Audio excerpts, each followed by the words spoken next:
In a conversation that draws sharp lines and unflinching observations, a source speaking on the record framed the resilience of Iran's leadership around a single axis of power, the person of Ali Khamenei. According to the source, if Khamenei were killed, the regime would be overthrown. The remark stunned by its bluntness.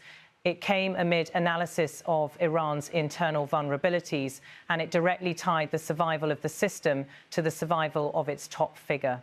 The speaker, identifying himself as a journalist who had spoken with senior Iranian figures and defectors, kept his identity anonymous for safety reasons. Yet his assertion captures a belief widely shared in diplomatic and intelligence circles that the regime's cohesion, its chain of command and its legitimacy are entangled in the person of the Supreme Leader. He said that for decades the regime has centred its legitimacy and its authoritarian infrastructure around one individual. The regime is built around Khamenei, the journalist said. Remove him and you unravel the framework. The statement underscores how consolidation of power at the apex has created a system that lacks resilience beyond its leader, as well as how internal cracks may be widening under external and domestic pressures. From the vantage of many Iranian analysts, Khamenei's role goes far beyond that of a constitutional figurehead. As supreme leader, he appoints key military, judicial, media and security posts. He oversees the final decisions of the state. The journalist pointed out that this concentration of authority has produced both strength and fragility. On one hand, it allows swift decision-making. On the other, it removes a broader base of institutional legitimacy. He noted that the regime has been under strain. There is anger among the people. They are fed up with repression, poverty, injustice, and the endless corruption of government institutions. In his view, the regime's response has been to double down on external engagements, regional military activity, and ideological confrontation. A strategy, he said, is meant to distract from economic decline and internal dissent.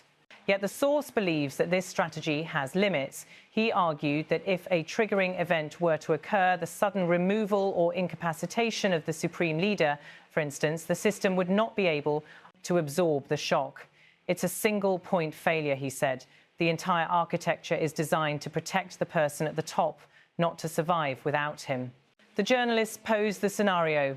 What happens if Khamenei is gone? He answered, power would likely fracture among competing factions: the clerical establishment, the security military complex, and regional proxies.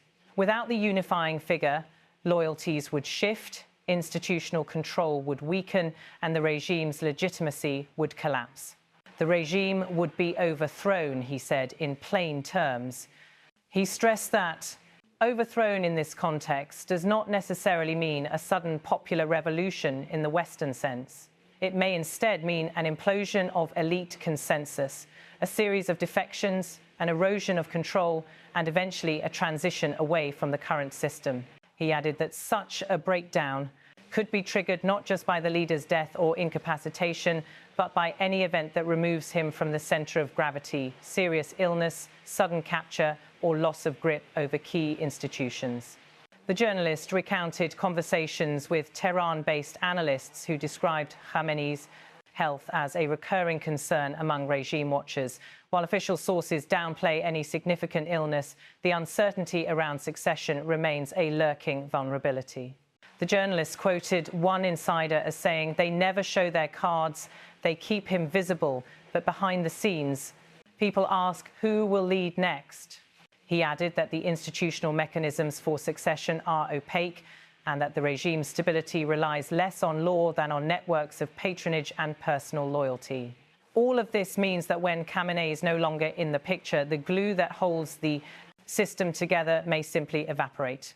In his telling, the journalist also described how the regime has spent recent years shifting focus outward by supporting regional proxies, engaging in ideological conflicts, and using foreign entanglements to reinforce internal control.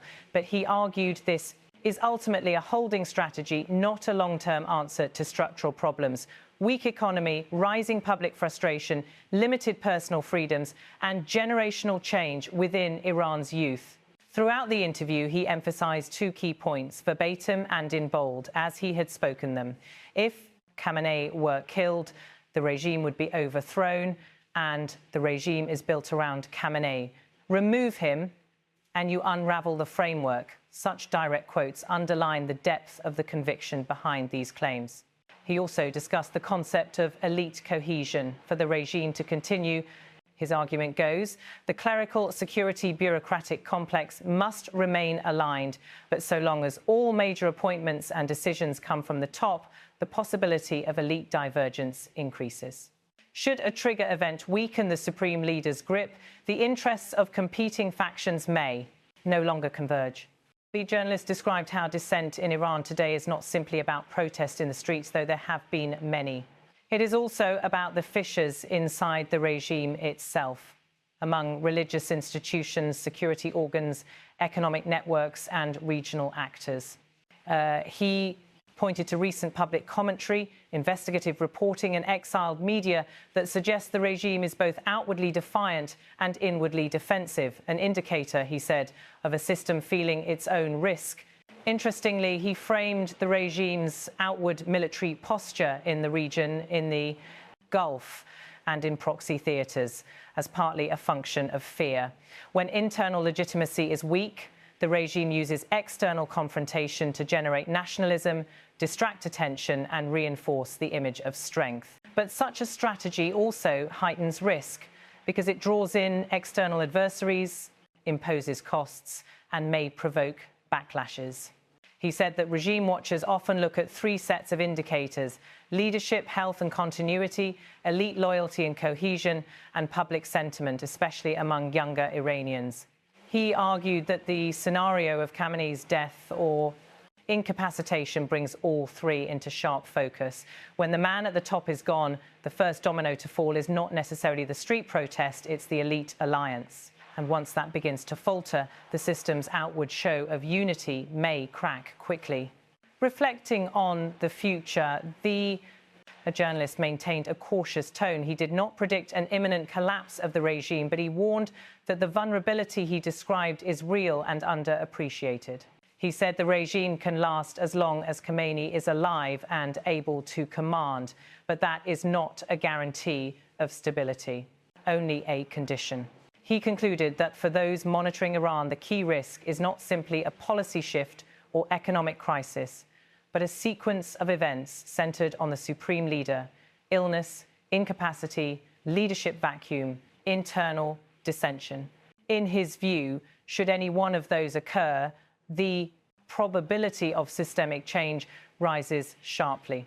In sum, the journalist's portrait of Iran's current moment is chilling in its simplicity.